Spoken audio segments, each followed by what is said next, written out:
Good picture, Steve. Roger, roll, Discovery.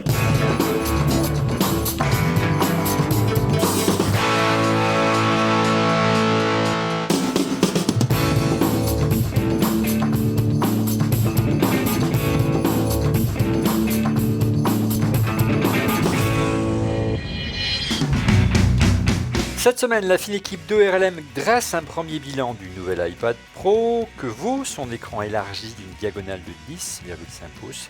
Est-il mieux taillé pour travailler? Quid de l'ergonomie et du niveau de productivité qui devrait encore s'améliorer avec l'arrivée d'iOS 11? Faut-il plutôt craquer pour un MacBook pour bosser? Débat! Bonjour à tous et bienvenue dans le studio 42, l'école 42 qui forme les futurs talents de la tech. Je vous rappelle que vous pouvez nous retrouver chaque semaine, bien sûr, sur YouTube, en plus de notre chaîne préférée sur Dailymotion. N'hésitez pas à vous abonner à la fois sur YouTube et sur Dailymotion. Vous nous retrouvez en version podcast, téléchargeable en HD ou téléchargeable en audio sur iTunes si vous aimez podcaster l'émission. Et enfin, vous nous retrouvez sur iPhone et iPad sur une version iOS pour nous regarder également tous les épisodes ou par chapitre, sans oublier l'Apple TV avec une version Apple TV qu'il faut télécharger pour regarder On refait le Mac depuis le salon. La version Android devrait arriver, si tout va bien, à la rentrée. Cette semaine, nous avons la chance d'avoir un annonceur crucial et on écoute tout de suite le cadeau qu'il vous réserve cette semaine. Jingle. Cette semaine, notre partenaire crucial vous offre un disque SSD MX300 d'une capacité de 525 Go pour remplacer le vieux disque dur de votre Mac et doper ses performances. Le disque SSD MX300 profite de la toute dernière technologie de mémoire flash NAND 3D qui lui assure des vitesses pouvant atteindre jusqu'à 530 mégaoctets par seconde en lecture et 510 mégaoctets par seconde en écriture. Pour participer, c'est très simple. Il suffit de répondre sur Twitter à la question qui vous sera posée en fin d'émission. Enfin, sachez que Crucial propose également de la mémoire compatible avec la plupart des modèles de Mac et très prochainement la dernière génération de RAM DDR4 qui équipe les nouveaux iMac. Un beau cadeau que nous fait cette semaine Crucial, soyez attentifs, la réponse elle est sur le site du constructeur et on va essayer de vous la glisser pour vous éviter de chercher. Avec comme chroniqueur cette semaine autour de cette mosaïque numérique et de ce studio, monsieur Stéphane Zibi, consultant et un grand fan de tech. Bonjour Stéphane. Bonjour à tous, bonjour Olivier. Ça va bien? Très bien. Tu es bien entouré cette semaine, hein? Oui, j'ai plein d'écrans, je suis ravi. Alors, il y a à la fois l'iPad Pro de deuxième génération 10,5 pouces qui est là. Il y a l'iPad Pro 13 pouces à côté. Il y a l'ancienne génération que tu utilises pour lire tes notes. On verra les différences, car il y a des petites différences, notamment de taille. 9,7 pouces. Et puis tout devant, regardez, le MacBook qu'utilise d'ailleurs au quotidien Stéphane, le voici, de 12 pouces. Et on va essayer en fin d'émission de dresser un bilan. Est-ce qu'il vaut mieux travailler sur un iPad ou sur un MacBook? C'est vrai que si on monte en gamme dans la gamme iPad, on dépasse, voire on égale le prix presque d'un MacBook d'entrée de gamme. Voilà. Autre chroniqueur, un habitué d'On refait le Mac et partenaire média de cette émission, il s'agit bien sûr de Didier Policani de Mac Forever. Bonjour Didier. Salut Olivier, tu vas bien? Très bien, on est gâtés cette semaine, on a plein d'iPads, on ne sait plus quoi en faire. Tu l'as testé sous toutes les coutures également, il y a de jolies vidéos sur ton site. Exactement, on a testé l'iPad Pro et puis on vient même de publier le test du nouveau MacBook. Voilà, que on j'ai est ici, raccord. donc c'est parfait. Tu Voilà, vois, pour on cette est émission. raccord. D'ailleurs, on a prévu de te voler des images, mais tu nous autorises, N'hésite donc pas. tout va bien. Autre chroniqueur que vous retrouvez quasiment chaque semaine en ce moment sur On refait le Mac, il s'agit de Thierry Derouet, un vieux briscard. C'est affectueux, hein, de la tech. Bonjour Thierry. Bonjour Olivier, ça va? Alors, est-ce que tu vas refourguer à la poubelle ton vieux MacBook Air pour un MacBook ou tu vas plutôt investir dans un iPad? Non, ne réponds pas tout de suite. On répondra plutôt en fin d'émission. Mais tu utilises les deux, toi, aujourd'hui, quand même, déjà. Ouais. Bon, l'enjeu, c'est de savoir si on peut se passer de l'un ou de l'autre. Place à présent aux chiffres de la semaine. Le chiffre de la semaine, c'est Didier Policani qui s'y colle cette semaine. Et Olivier, alors cette semaine, on vous demandait donc au bout de combien de temps vous renouvelez votre iPad. Et en très large majorité, 66%, donc les 2 tiers des gens, ont répondu tous les 4 ans ou plus. C'est-à-dire que ça peut être plus que 4 ans. Par exemple, il y a encore des gens qui ont un iPad 1, un iPad 2. Donc Rappelons effectivement, qu'il est l'iPad, sorti en 2010, hein, c'est ça l'iPad, hein, de première voilà, génération. ça fait quand même pas mal de Ça fait modèles 7 et c'est ans. vrai que c'est un des problèmes de l'iPad, on le garde trop longtemps. Du coup, Mm. Apple n'arrive pas à en vendre des nouveaux, mais je crois qu'on en parlera tout à l'heure. Oui, 66% donc pour tous les 4 ans ou plus, 24% tous les 3 ans, 8% tous les 2 ans, et tous les ans 2%. On est loin, Stéphane, d'avoir l'engouement, cette boulimie de renouvellement de smartphones qu'on vit avec l'iPhone chaque année, ou quasiment tous les ans ou tous les 2 ans. Les utilisateurs veulent changer de téléphone. Oui, c'est exactement ça. En fait, depuis l'iPad 2, En fait, il y a eu tellement une différence entre l'iPad 1 et l'iPad 2 au niveau progression qu'il a satisfait à l'époque beaucoup d'entre nous, moi-même qui change tous les... Assez souvent, dirons-nous. Voilà, je te Si laisse... c'est pas quasiment tous les mois. Non, faut pas déconner quand même. Ouais. Voilà, donc j'ai 2 iPad 2 encore et je suis très content de les avoir. Ouais. En plus de celui-ci, voilà, et ça me complète totalement. Pro. Voilà. Ouais, l'enjeu pour Apple, évidemment, c'est de convaincre les utilisateurs soit d'acquérir pour la première fois, parce qu'il y a encore des gens qui utilisent des ordinateurs ou pas du tout d'iPad, soit de remplacer leur modèle. On va essayer d'y répondre ce soir. Et pour y répondre, on va commencer par décrypter, désosser les différentes parties de cet iPad Pro. Et on commence par le nouvel écran assez réussi, élargi de l'iPad Pro 10,5 pouces. Le nouvel iPad Pro affiche un écran XL de toute beauté, hein. C'est vraiment ce qui se frappe lorsqu'on l'allume pour la première fois. On a fait le constat à plusieurs reprises. Toutes les personnes qui sont passées dans le studio ont fait le même constat. On sent vraiment une vraie différence. Alors évidemment, sur la vidéo, c'est pas forcément flagrant. Mais Didier, on sent un relief vraiment, un équilibre vraiment remarquable. Et on a l'impression vraiment qu'on pourrait presque toucher que les touches sont en surimpression, tellement que la résolution est remarquable par rapport alors que le 13 pouces, c'était déjà un énorme progrès, hein, l'iPad Pro l'année dernière, hein. Oui, oui, mais en fait, si tu compares avec l'iPad de Pro de 9,7 pouces, la différence est quand même moindre, hein. L'écran était déjà quand même très très bon.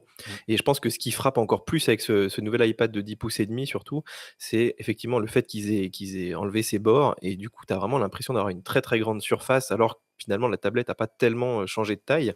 Et ça, c'est une vraie réussite. Mais c'est vrai que si tu as des belles photos, des beaux fonds d'écran, puis là, avec iOS 11, qui est quand même assez joli avec le petit dock et tout, c'est vrai que l'écran est vraiment superbe. Et tous ceux qui font de la photo, je pense qu'ils vont l'adorer. Alors, on a triché un peu parce qu'on a mis un iPad, regardez, un iPad blanc. Donc, c'est le 9,7 pouces de l'année dernière, hein. Et vous voyez effectivement les différences de bord. C'est pas évident à vous montrer, voilà. La différence de bord, vous voyez qu'elle elle est quand même plus prononcée aussi bien verticale qu'horizontale sur le nouveau modèle. Et c'est de bon augure d'ailleurs pour le prochain iPhone. Mais n'allons pas trop vite. Et effectivement, on sent vraiment une vraie différence. Est-ce que c'est un argument de vente pour toi, Thierry, pour renouveler l'iPad, de donner envie à quelqu'un qui a un iPad depuis longtemps, un form factor qui est établi depuis longtemps, de passer vraiment à quelque chose? Ça, c'est notre petit compteur Facebook qui monte. N'hésitez pas à cliquer sur la page, sur le mur Facebook de Refait le Mac. On est à Ah, ça va pas- 2312. Pour moi, ça va pas être la taille de l'écran, hein. Ouais. Clairement, on l'a vu par le passé, hein, c'est pas ça qui va motiver les utilisateurs d'en changer. C'est surtout peut-être le fait de passer sur le Pro avec un stylet. C'est mon Ouais. côté obsessionnel. Parce que là, on voit des usages qui se renouvellent. Mais là, on disait tout à l'heure, hein, les gens remplacent en moyenne leur iPad tous les 4 ans, 5 ans. Et c'est vrai que on va pas changer comme ça uniquement pour l'écran. Ouais, eh ben, ce qui est vraiment perceptible, c'est la fréquence qui a doublé. Les animations sont de plus grande fidélité. Parce que la fréquence, justement, Didier a doublé et passe à 120 Hz, c'est le double qu'auparavant. Il y a une vraie différence là aussi. C'est assez dingue et moi je pensais pas que je verrais autant la différence en fait, parce que 60 c'est déjà pas mal, hein. 60 c'est les interfaces qu'on a sur notre ordi, c'est le déplacement de la souris et tout. Mais notre œil est quand même très bon, il arrive à avoir des mouvements, encore plus fréquents et c'est vrai qu'en fait Apple a pas juste mis un écran à 100 Hz, ils ont vraiment refait les animations à 100 Hz. C'est-à-dire que tu as des images supplémentaires dans les animations et tu le vois immédiatement, je sais pas, tu ouvres une appli depuis le dock, tu glisses simplement dans ton tiroir d'applications et tu vois vraiment cette fluidité qui apparaît et c'est si fort que quand tu reviens à l'iPhone ou quand tu reviens à un ancien De iPad, l'autre côté. tu as l'impression que ça rame. En fait, pour le voir, il Oui. faut avoir une image ralentie. C'est-à-dire Ouais. que nous, on a fait une vidéo où on ralentit l'image et tu vois au ralenti, en fait, la Et différence entre d'ailleurs, les 2. elle passe au moment où tu parles, c'est formidable. Merci la Exactement. belle transition. Donc 2224 par 1668, donc c'est une résolution qui est évidemment différente de l'ancien modèle qui était à 2048 par 1536 pixels. On reste à 264 ppp, on gagne environ 200 pixels en largeur, hein, et 100 en hauteur en mode paysage. Est-ce que vraiment ça change les choses en matière d'ergonomie, en matière d'usage quotidien? Didier, toi qui l'utilises maintenant depuis plus d'une semaine, sachant qu'on reproche souvent à l'iPad 9,7 pouces d'être un peu à l'étroit pour utiliser justement, regardez, il est là, le fameux pencil. Moi, je trouve que c'est un petit peu plus agréable pour les fenêtres, dans iOS 11 là, qui se déplacent. Donc Ouais. là, tu vois un peu la différence quand même par rapport au 9,7 pouces. Après, il faut savoir qu'il faut réadapter les applis. C'est-à-dire que si tu prends toutes les applis actuelles, elles sont un peu étirées. Mhm. Donc potentiellement, tu as à peu près voilà, tu vas rien gagner en fait en termes de place. Donc ils seront Ouais. juste un petit peu plus gros. Mais voilà, moi je trouve que c'est quand même une taille qui est pas mal et c'est d'ailleurs assez bizarre qu'il ait pas fait avant en fait d'essayer de rogner encore un petit peu sur les bords parce que ouais, finalement, il pourrait même encore peut-être gagner 1 pouce, hein, en mettant quasiment plus de bords à la fin. Ouais, un peu comme a fait Samsung sur ses derniers téléphones. Et en comparaison, regardez en termes de form factor, vous avez ici le MacBook qui est vraiment un poids plume, hein, il fait en gros, il est plus petit que le 13 pouces, hein, parce que c'est un 12 pouces. Vous voyez, hein, si je le pose ici, voilà, il est nettement plus petit que l'iPad Pro 13 pouces. Et il n'est pas beaucoup plus grand que le 9,7. Hein, donc en termes d'encombrement, c'est un vrai bonheur au quotidien, Stéphane. C'est un poids Oui, plume. tout à fait. Hein, et c'est d'ailleurs pour laquelle tu as abandonné le MacBook Pro, j'imagine, pour cette machine-là. Tout à fait. Et bon, c'est sûr que les performances de la première version étaient insatisfaisantes, donc je ne l'avais pas pris. Et là, cette nouvelle version, c'est vrai qu'il est un petit peu boosté en mémoire, en disque dur, etc. Mhm. Bah, le rend, voilà, pour un travail. Bien sûr, je ne vais pas faire du montage ou faire n'importe quelle autre tâche qui consomme beaucoup de CPU. Mhm. Mais c'est vrai que je ne pense pas que je vais changer avant quelques temps. Sauf Sauf, si l'iPad et l'iOS 11 m'y entraînent un on va petit y aller peu, tout doucement, tu vas mais voir, on y ça va parlera, je pense. tout à l'heure. Mais on voit qu'en termes de diagonale d'écran, la résolution de l'écran du MacBook, c'est ce qui a frappé aussi à son lancement, hein. La finesse de l'écran, la résolution, c'est un peu le même principe de fabrication. Ils se sont entraînés, hein, dirons-nous, avec le MacBook avant de passer au MacBook Pro, Didier. Oui, oui, clairement, c'est vraiment le même type d'écran. Moi, je trouve que effectivement, on reviendra, hein, sur la comparaison iPad-MacBook, mais c'est pas forcément lié, aux performances et cetera. C'est plus vraiment lié aux usages, hein. C'est vraiment des machines qui sont faites pour des gens, quand même assez différents, quoi. Ouais. Alors, il y a peu d'évolution du design, mais il y a quand même quelques éléments différenciants et on en parle dans ce chapitre. On pensait lors de la conférence de la WWDC qu'il n'y avait pas de différence, que le boîtier restait le même. En fait, le boîtier est franchement différent. Si on prend les différents coques de l'ancien modèle et qu'on les place par-dessus, vous verrez qu'il y a des petites différences de taille. Ça, regardez, c'est une cover de l'ancien modèle. Et évidemment, il est plus long. Hein, il est plus large de 10,6, il est plus haut de 10,6 mm, plus large de 4,6 mm. Donc c'est un vrai nouveau boîtier, hein. Même si c'est tracé trompeur, il est un peu plus grand que l'ancien modèle, Didier. Ouais, mais en fait, il y a des choses qui passent et des choses qui passent pas. Par exemple, le smart keyboard de 9,7 pouces, il va passer sur le 10 pouces et demi, ça se connecte bien, ça se branche bien, enfin, moi, Ouais, j'ai pas eu de même s'ils soucis. ont refait un nouveau modèle, hein. Exactement. En fait, tout ce qui, dépasse pas trop, ça va. Si tu as des housses qui sont un petit peu larges, ça va aussi. Donc ça, il y a pas de souci. Par contre, tout ce qui est vraiment, millimétré, donc effectivement Les les coques fameuses de coques, ouais. protection, Mm. voilà, tout ça, ça effectivement, ça va pas passer, quoi. Ouais. Et donc, ce qui va obliger certainement, si vous aviez un ancien modèle, de changer évidemment vos accessoires. Et on ne pourra pas utiliser les accessoires d'ancienne génération. En termes de poids, c'est à peu près la même chose. Ça n'a pas évolué. En termes de finesse, là, on reste également dans le même form factor que l'année dernière. Par contre, là, il y a une vraie différence, histoire de marquer les esprits, hein, histoire de peut-être de rationaliser un petit peu la gamme. Il y a une vraie différence par rapport à l'iPad 5, l'iPad d'entrée de gamme de chez Apple, qui est lui beaucoup plus épais et qui hérite du boîtier de l'iPad Air de première génération, Didier. Oui, mais l'iPad 5, c'est un peu l'intrus puisqu'ils ont repris une vieille code d'iPad Air 1 en fait, alors que depuis on avait eu d'autres iPads beaucoup plus fins et tout. Donc là, moi je trouve quand même que le design, il change quand même pas beaucoup, hein, quand tu sors ton iPad Pro, ton iPad Air, ton iPad Air 2, faut vraiment avoir vraiment le nez dessus pour voir, la différence entre les produits. Et d'ailleurs ce facteur, qui est pas différenciant, il joue peut-être aussi un rôle sur le fait que les gens ont l'impression d'avoir un iPad, peu importe un peu la version, tu sais?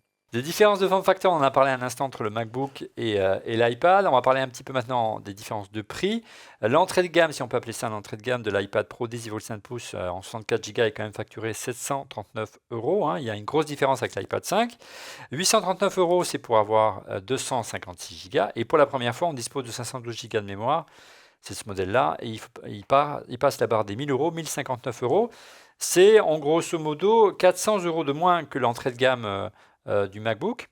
Mais par contre, si je prends une version 13 pouces, le modèle qui est juste à côté, l'entrée de gamme en 64 Go est à 909 €, 1009 € en 256 Go et 1229 € en version 512 Go. Donc on s'aperçoit qu'on n'est pas très loin du prix d'un MacBook. Donc la question peut se poser légitimement, faut-il investir dans un MacBook ou dans un iPad? On va y répondre déjà sur un point très précis qui est celui de l'appareil photo. Cette semaine, notre partenaire Crucial vous offre un disque SSD MX300 d'une capacité de 525 Go pour remplacer le vieux disque dur de votre Mac et doper ses performances. Le disque SSD MX300 profite de la toute dernière technologie de mémoire flash NAND 3D qui lui assure des vitesses pouvant atteindre jusqu'à 530 mégaoctets par seconde en lecture et 510 mégaoctets par seconde en écriture. Pour participer, c'est très simple. Il suffit de répondre sur Twitter à la question qui vous sera posée en fin d'émission. Enfin, sachez que Crucial propose également de la mémoire compatible avec la plupart des modèles de Mac et très prochainement la dernière génération de RAM DDR4 qui équipe les nouveaux iMac. Bonne nouvelle, l'appareil photo de l'iPad évolue, un appareil photo de bonne qualité. C'était déjà le cas l'année dernière, Didier, sur l'iPad Pro 9,7 pouces. Sur le 10,5, c'est s'est amélioré. En fait, il a hérité de l'appareil photo de l'iPad, de l'iPhone 7. Oui, c'est exactement le même. Donc voilà, si vous pouvez regarder toutes les vidéos sur le net faites avec l'iPhone 7, c'est vraiment exactement le même capteur. Il a la stabilisation optique, il a la Ça, même c'est vraiment très ouverture. important, la stabilisation optique, hein, pour quand vous Bah, avez après, quand ça même... dépend ce que tu fais avec l'iPad. C'est-à-dire que l'an dernier, par exemple, ils ont mis un capteur assez pourri, faut le dire, sur l'iPad Pro, le gros iPad Pro, enfin en fin 2015. Le 13, Et ouais, quelques mois plus tard, ils t'ont mis un capteur qui était bien meilleur déjà sur le petit iPad Pro. qui était C'est celui de pas 6S. illogique Ouais. que tu as tendance quand même à filmer, à photographier avec un iPad qui tient bien en main. Enfin, on voit mal les gens avec des iPads de 13 pouces aller faire des photos au Louvre ou j'en sais rien. Donc voilà, il y a une certaine logique derrière. Mais c'est vrai que quand tu payes ce prix-là, tu as envie quand même d'un capteur correct. Et d'ailleurs, 12 millions on de faisait la pixels, hein. comparaison avec le MacBook. Le MacBook, il a une petite caméra de 480p là, Ouais, c'est alors que tu ridicule. le payes quand même beaucoup plus cher. C'est assez fou, quoi. C'est dingue que, effectivement, tu l'as dit, la webcam de cet appareil se contente d'une webcam même pas HD, 480 pixels pour un ordinateur facturé 1500 €. De ne pas pouvoir faire une vidéoconférence, un FaceTime, un Skype en HD, c'est quand même... c'est simple, on refait le Mac quand on a des chroniqueurs qui ont un MacBook, on leur dit non, on est désolé, il faut prendre une machine avec une caméra HD. Oui, bah, c'est préférable d'utiliser son iPad pour cela, mais bon, c'est vrai que c'est peut-être pas l'usage premier qu'on pourrait Souvent, faire. oui, ils troquent les chroniqueurs qui sont avec nous, troquent leur MacBook pour un iPad pour faire la vidéoconférence en HD. Mais c'est incompréhensible comment, Thierry, de pouvoir mettre un FaceTime, une caméra frontale en HD sur un iPad, sur un téléphone et pas sur un ordinateur. Les gens d'Apple semblaient nous dire, vous comprenez, il est extrêmement fin. Je ne vois pas pourquoi les PC, il y en a d'extrêmement fins qui ont des caméras HD, hein. Bah, ça, c'est l'histoire qu'ils essaient toujours de raconter, hein. Mm. Bon, c'est vrai que sur l'iPad, là, qui viennent de sortir, ils avaient intérêt à mettre un petit peu l'avantage du côté de la photo, parce qu'il y a quand même beaucoup de gens, c'est assez surprenant, hein, qui font de la photo avec leur iPad Ou de la aujourd'hui. vidéo, hein, et le Ouais, ou de stabilisateur la vidéo. optique, C'est ça assez, apporte vraiment ouais. un plus, hein. On voit vraiment beaucoup de gens le faire. Moi, je suis toujours stupéfié. Ben, moi, je ne prendrais pas mon iPad Pro pour faire des photos. Je pense que j'aurais l'air un peu crétin, mais bon. Maintenant, pour tout ce qui est effectivement de mettre des webcams embarquées sur le MacBook comme ça, de cette piètre qualité, je trouve ça assez incompréhensible, quoi. Ouais, Peut-être c'est lié à Alors l'épaisseur après, aussi. il y a des contingences, des problématiques effectivement franchement. techniques qui sont sûrement pas les mêmes. Ouais. Enfin bon, bon, C'est, il y a ça sûrement fait partie des petits mystères d'Apple de temps en temps comme ça. alors on va leur dire on va peut-être dire: «Allez, on va leur laisser le peut-être qu'ils ont une vraie bonne raison pour ça». Mais enfin bon, s'ils pouvaient juste le dire, plutôt que de dire, «Elle est quand même fantastique et puis l'écran est super fin». Ouais, bon bref. Donc on passe effectivement, tu l'as dit, d'un appareil photo de 8 à 12 sur l'iPad en dorsale, donc l'appareil photo au dos, donc un vrai appareil photo de qualité comme sur l'iPhone 7, et surtout rappelons avec la stabilisation optique. Donc là, il y a une vraie valeur ajoutée d'avoir un iPad parce que ça vous fait un appareil photo et une caméra en plus, hein, si vous avez besoin de faire un peu de podcasting, pourquoi pas, avec une sorte de Steadicam amélioré, ça existe pour iPad. Et puis en frontal, on l'a dit, une caméra FaceTime qui passe de 5 à 7 millions de pixels contre simplement du 480p, hein, du SD, c'est même pas de la haute définition sur le MacBook. Donc là, à ce sujet-là, le MacBook, il est carrément viré de la bataille d'aujourd'hui. Après la vidéo, l'image, on va passer au son, on va parler des haut-parleurs. Un son venu vraiment de l'espace, hein, c'est ce qui a vraiment marqué. Pourquoi l'espace? Parce qu'il y a une spatialisation. Il y a 4 haut-parleurs sur l'iPad Pro depuis la première génération de l'iPad. Regardez, je vais essayer de vous montrer en le prenant à la main ici. Ah, voilà, et vous avez ici. Ah non, tu veux pas. Voilà, vous avez ici 1, 2. En fait, j'aurais dû prendre le tien. 3 et 4 haut-parleurs, alors qu'auparavant, vous n'en aviez que 2 à la base. On n'a pas besoin de le brancher. Et là, ça permet vraiment une spatialisation et une immersion dans les vidéos et dans l'image qui est vraiment remarquable quand on regarde un film, par exemple. C'est vraiment top sur l'iPad Pro et on sent une vraie différence avec les iPads d'ancienne génération. Ouais, ouais, déjà l'an dernier, moi j'ai adoré ça. Moi, il faut quand même, savoir que sur tous ces appareils, hein, que ce soit l'iPhone ou l'iPad, les haut-parleurs sont quand même mal dirigés. C'est-à-dire qu'ils sont dirigés, à l'opposé Ouais, c'est vrai. de toi, et du coup, bon, le fait d'en mettre 4, ça augmente ta puissance, déjà, c'est quand même un petit peu plus agréable. Mais c'est vrai que si on les avait face à nous, ce serait vachement mieux. D'autant que ça sert à rien d'arroser les voisins, avec le son, quoi. Donc j'ai jamais compris pourquoi ils arrivaient pas à mettre des Bah, d'autant qu'ils ont un peu de place quand même, tu vois? Donc ouais, bah, enfin, face à nous, ça veut dire qu'il faudrait qu'ils ouvrent le verre, qu'ils percent le verre et pouvoir passer les écoute, haut-parleurs c'est dans les, Apple, ils savent ouais, tout faire. dans les bars. Mais c'est Ouais. vrai que c'est vraiment, vraiment agréable, hein, enfin, quand tu regardes un film, ce qui est quand même le cas de pas mal de gens dans le train et tout. Donc bon, j'espère que dans le train, tu regardes pas des films tout forts, mais Non, Ouais. avec un mais casque. c'est vrai que l'iPad par rapport à l'iPhone, tu peux vraiment, vraiment regarder des films dans ton lit ou je sais pas où, et ça, d'avoir la stéréo, c'est quand même autre chose. Quant à l'iPad, au MacBook, par contre, il a également des haut-parleurs, mais en termes de rendu, c'est pas trop mal malgré la finesse de l'engin. Mais une nouvelle fois, l'immersion, elle est moins importante si vous aimez consulter cette fois-ci beaucoup de films, regarder des films. Il y a une vraie valeur ajoutée d'utiliser l'iPad Pro, hein. De ce côté-là, il n'y a pas photo. Moi aussi, mais de toute façon, c'est sûr quand même un ordinateur. Moi, sur le son, je crois que j'ai jamais eu trop à me plaindre sur le MacBook. Je trouvais que c'était quand même Ouais, déjà. c'est pas trop mal, mais C'est pas trop mal. l'avantage des quatre haut-parleurs, il y a un effet surround et pour regarder des films, c'est vraiment top. Ah, mais peut-être on a tout le temps été habitué par ces deux pauvres petits Ouais. choses, et c'est sûr que si on fait la comparaison par rapport à ça, c'est magnifié. Oui, surtout par rapport à l'iPad 5 qui est toujours au catalogue, qui lui a que 2 haut-parleurs. Mhm. Alors, on enchaîne maintenant après je dirais tout l'extérieur et tout le design, tout ce qui constituait au premier coup d'œil l'iPad. On va voir ce qui a changé sous le capot. Avant de parler de performance pur jus, la première chose moi qui m'a frappé, Didier, lorsque je l'ai allumé pour la première fois, c'est la vitesse du Touch ID. Pour la première fois, un iPod hérite du Touch ID version 2 qui était apparu sur l'iPhone 6S, si j'ai les bonnes mémoires. C'est ça, mais d'ailleurs, c'est étonnant qu'il ait pas mis justement sur les premiers iPad Pro qui sont sortis quand même dans la foulée. Donc Ouais. enfin, vu le prix, ils auraient quand même pu le faire, et c'est vrai que tu t'habitues très, très vite, hein, à avoir surtout sur l'iPad en fait, où, Je tu sais sais te faire sur une petite l'iPhone des fois démo. Vas-y, pardon, moi, j'aimais vas-y. bien avoir mes notifications, et puis des fois, tu sais, dès que j'appuyais, elles disparaissaient immédiatement. Donc c'est vrai que le Touch ID, trop rapide, je trouvais ça presque un peu pénible au début. Mais sur l'iPad, tu as vraiment envie de déverrouiller très vite. Après, je sais pas si les gens mettent tant de code que ça, hein, sur l'iPad, qui est souvent un truc familial que tu mets dans le salon ou, au milieu d'une table en entreprise. Donc est-ce que les gens mettent vraiment des codes? C'est peut-être pour ça qu'ils ont fait un petit peu traîner le truc. Donc voilà, on verra si à terme, ils intègrent aussi là les capteurs sous l'écran prévus pour l'iPhone 8. Parce que ça pourrait permettre d'avoir des iPads, voilà, avec l'écran, Mais n'allons complètement pas trop bord à vite. Mais là, il bord. y aurait une vraie différenciation. C'est vrai que là, regardez, si j'appuie, si on peut faire un plan serré, si j'appuie dessus, alors j'essaie de me rapprocher, c'est quasiment instantané. Voilà. Donc c'est comme sur l'iPhone 7 et l'iPhone 6S, il n'y a plus ce temps de latence qu'on avait auparavant. Encore une fois, c'est une manière de différencier de manière forte par rapport à l'iPad 5 qui est l'entrée de gamme ou les iPads d'ancienne génération. Là, vous sentirez vraiment la différence. Vous allez sentir également la différence en termes de vitesse et de puissance au niveau de cet iPad, puisqu'il bénéficie d'une puce, une nouvelle génération de puces, l'A10X Fusion, contre du A9X auparavant.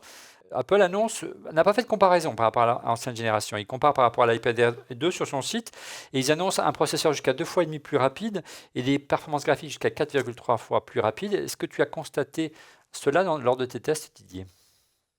Bah, dans les usages, c'est toujours très difficile, hein, de voir. D'ailleurs, c'est pour ça que l'iPad, on les renouvelle pas souvent, c'est que ça rame pas tellement, en Non. fait, pour l'usage quotidien. Par contre, si tu utilises des applications très gourmandes comme, Astropad, comme Procreate, enfin vraiment des applications, graphiques, où tu as, je sais pas, des calques, où tu as des Pour brosses travailler. assez compliquées. Ouais, exactement, donc vraiment des applis pro et bah, on le voit énormément sur Astropad qui est, tu sais, qui te simule en fait une palette, Wacom un peu. Donc, tu peux travailler quasiment sur ton Mac et ça demande quand même beaucoup de ressources et là, bah, d'avoir des processeurs puissants, ça améliore forcément, la vitesse d'exécution, la latence et cetera et on en parlera après, mais il y a, la latence du stylet qui est réduite, je pense que c'est aussi lié au fait qu'il y ait plus de puissance, Mm. sur l'iPad.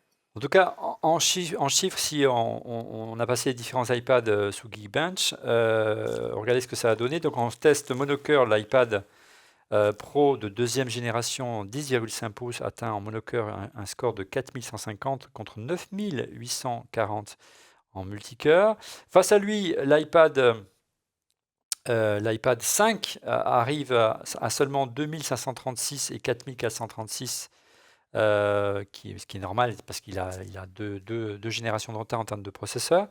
Et l'iPad Pro de première génération, le 9,7 pouces de l'année dernière, est nettement en retrait également avec un chiffre de 3069 et 5034 en multicœur. Et enfin l'iPhone 7, 3352 et 6081. L'iPad Pro est l'appareil sous iOS le plus rapide de la gamme Apple aujourd'hui, Thierry. Bah, c'est pas plus mal, hein.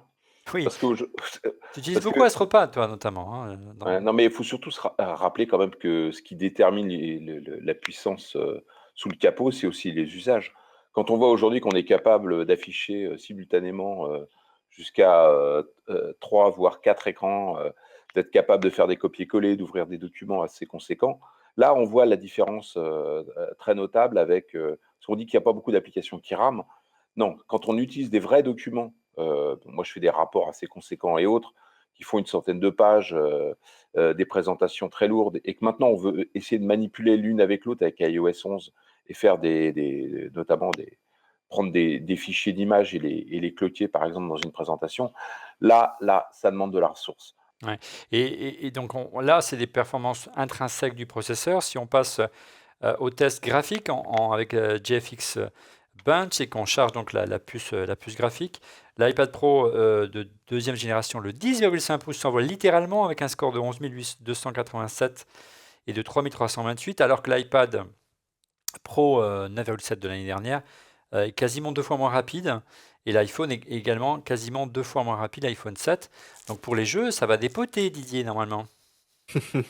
Oui, je sais pas si l'iPad Pro est vraiment, pensé pour le jeu à la base, mais c'est vrai Ouais. que Ou c'est la des réalité virtuelle, on sait qu'il parie beaucoup dessus dans oui, la bêta clairement. d'iOS 11, hein. De toute façon, les performances graphiques aujourd'hui, c'est utile à tous les niveaux, hein, puisque même quand tu manies tes interfaces, c'est le GPU donc qui travaille. Quand tu as des animations, c'est le GPU qui travaille. Donc plus tu as de pixels et plus tu as besoin de puissance graphique. Et effectivement, si on veut faire de la réalité virtuelle, si on veut aujourd'hui aussi bénéficier d'applications, enfin motiver les éditeurs à faire des applis un peu plus poussées, il faut aussi des GPU qu'on voit.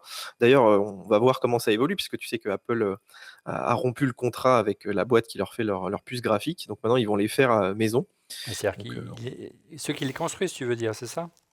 exactement, ceux qui leur font leur design, de puces, et ben, effectivement, c'est un peu le divorce en ce moment. Donc, Apple a embauché tout un tas de spécialistes maintenant pour faire, les propres puces Ouais, les designs. et voilà, effectivement, là, on verra s'ils arrivent à maintenir la cadence. Parce que chaque année, là, ils arrivent quand même quasiment à doubler les perfs ou pratiquement, ce qui est quand même assez fabuleux, hein. C'est le seul domaine où on voit les perfs graphiques qui presque doublent chaque année.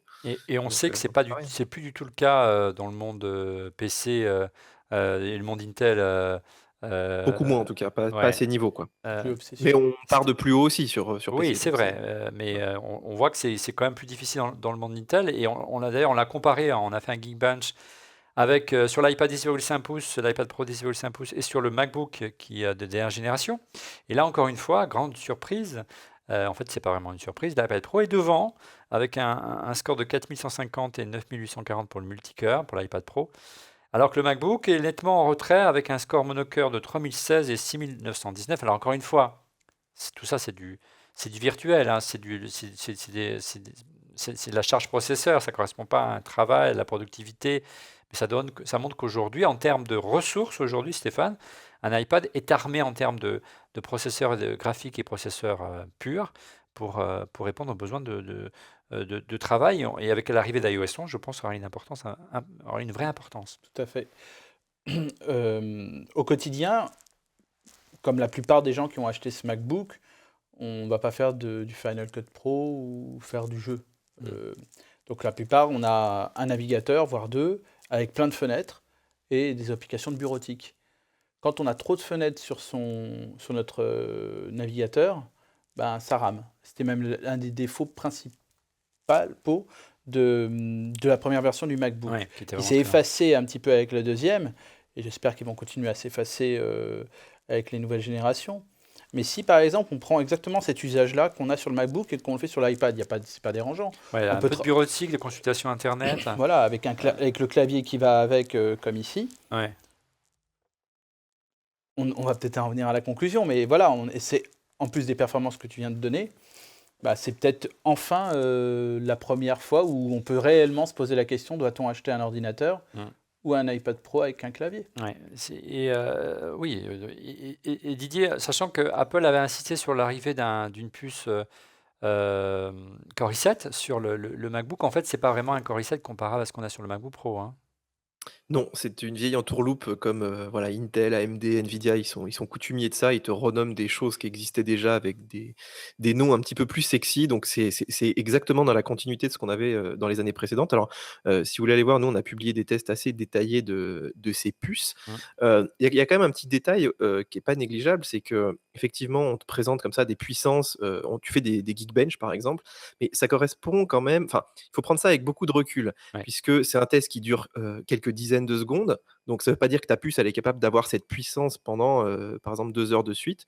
Donc ça, c'est déjà un premier point. Et puis, elle a aussi besoin de se refroidir. C'est-à-dire que nous, on a publié des tests, par exemple, du processeur du MacBook, où tu vois que la puce, elle fait le yo-yo. Elle a son turbo, puis elle enlève son turbo, puis s'il fait chaud dans la pièce, elle peut plus mettre le turbo. Et puis si tu fais des jeux, par exemple, bah, ça va marcher pendant à peu près 1 minute, puis après, les perfs vont s'effondrer.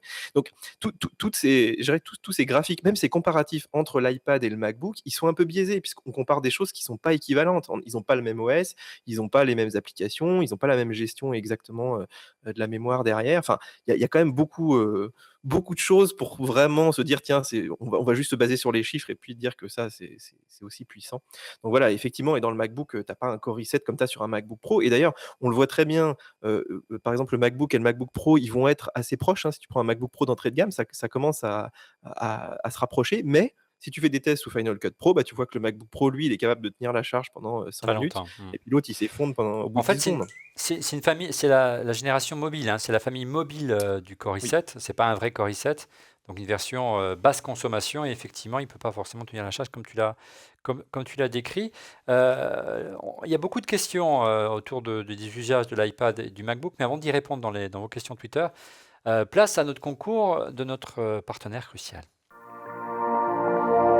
Cette semaine, notre partenaire crucial vous offre un disque SSD MX300 d'une capacité de 525 Go pour remplacer le vieux disque dur de votre Mac et doper ses performances. Le disque SSD MX300 profite de la toute dernière technologie de mémoire flash NAND 3D qui lui assure des vitesses pouvant atteindre jusqu'à 530 mégaoctets par seconde en lecture et 510 mégaoctets par seconde en écriture. Pour participer, c'est très simple. Il suffit de répondre sur Twitter à la question qui vous sera posée en fin d'émission. Enfin, sachez que Crucial propose également de la mémoire compatible avec la plupart des modèles de Mac et très prochainement la dernière génération de RAM DDR4 qui équipe les nouveaux iMac. Merci à Crucial, un beau cadeau ce soir si vous voulez changer le disque dur de votre Mac, de votre vieux MacBook Pro notamment, vous verrez, ça va vraiment booster ses performances. Beaucoup de questions ce soir autour entre quels choix, quels usages pour un iPad ou pour un MacBook. Première question, elle est de Boris, alias @babosa. Un nouvel iPad Pro, ça donne quoi pour de petits montages vidéo? Quel est le format d'image maximum admissible? Merci. Didier, on peut vraiment monter aujourd'hui, on peut même le faire sur l'iPhone. La machine s'en sort plutôt pas mal. Surtout Oui, si on oui. a un D'ailleurs, pencil, je trouve. C'est beaucoup mieux avec le pencil. bon, de toute façon, faire du montage en tactile, c'est quand même la galère, hein, de Le toute pencil façon. apporte une vraie valeur ajoutée quand même, en Oui, termes de oui, mais si tu précision. veux être productif, si tu veux être efficace, c'est quand même pas du tout Oui, pratique. oui. D'ailleurs, il y a des youtubeurs qui s'amusent comme ça à publier des vidéos en essayant de faire du montage de leurs vidéos en tactile et ils mettent 3 heures, ils n'y arrivent pas. Mais pour faire des petits montages de famille où tu as juste à retoucher 2-3 clips, à faire un petit peu de cut et puis mettre une petite vignette à un endroit, ça marche assez bien. D'ailleurs, iMovie peut gérer même des flux 4K, je crois jusqu'à 2 en parallèle. Mm. Donc voilà, il y a des softs maintenant qui commencent à être pas mal. J'en ai plus en tête, mais on en a parlé il y a pas très longtemps. Oui, Emmanuel qui, Pampuré nous avait parlé d'une application, on le mettra en Exactement, ouais. illustration, le nom m'échappe, qui permet carrément de faire toute la chaîne de production Qui en sont assez vidéo. aboutis, ouais. Et c'est assez remarquable. Donc voilà, et l'iPad étant plus puissant, je vous laisse imaginer ce qu'on peut faire et ce qu'on pourra faire dans quelques temps avec ça. Tout simplement. Autre question de Ijul, alias Julbi. Pour le classement, la création et l'édition d'albums photos de famille, plutôt iPad Pro 10,5 ou MacBook, en complément d'un Mac Mini 2012. Ça, c'est un grand oublié d'Apple en ce moment. Allez, Didier, toi qui connais bien la gamme Apple. Création c'est d'édition toujours, d'albums photos et de famille, classement, bureautique. toujours compliqué de répondre à ces questions puisque ça, pour moi, l'ordinateur apporte quand même un confort qui est pas négligeable. Tu peux mettre une souris, tu peux le brancher sur un écran. Si tu as beaucoup de photos à traiter, c'est quand même plus confortable. Tu as aussi plus facilement accès aux fichiers. Si, par exemple, tes photos sont déjà bien triées, qu'elles sont bien organisées, effectivement, un iPad où tu n'as pas trop d'édition à faire. Pour moi, l'iPad, ça reste quand même un appareil de consultation avant tout, hein. Allez, Voilà. dernière question d'Eric MK, alias Eric IMK. La Smart Cable est une vraie calamité si on l'utilise sur l'iPad Pro en machine principale. Par contre, le clavier Logi Create est top. Je sais que tu utilises un Logi, Thierry. Quelle est ton opinion sur les claviers? C'est important pour la bureautique. Moi, pour mon compte, je tape vite et ce truc-là, c'est, l'écartement est pas tout à fait le même que sur un MacBook. Tu Le parles du Logi là, hein? Oui, le Logi. Ouais. Je parle même pas du smart keyboard, hein, d'Apple, hein. Alors aujourd'hui, tu privilégies quoi? Le Smart Keyboard ou le Logi, contrairement à notre Moi, internaute? non, mais j'utilise le Logi parce que j'ai pas le choix. Parce Tu as que ce choix-là. c'est le moins mauvais. D'accord. Mais qu'on me fasse pas dire que C'est le meilleur. sur l'iPad Pro, on a vraiment un clavier. C'est pas vrai. Hmm. Pour moi, c'est un clavier de substitution.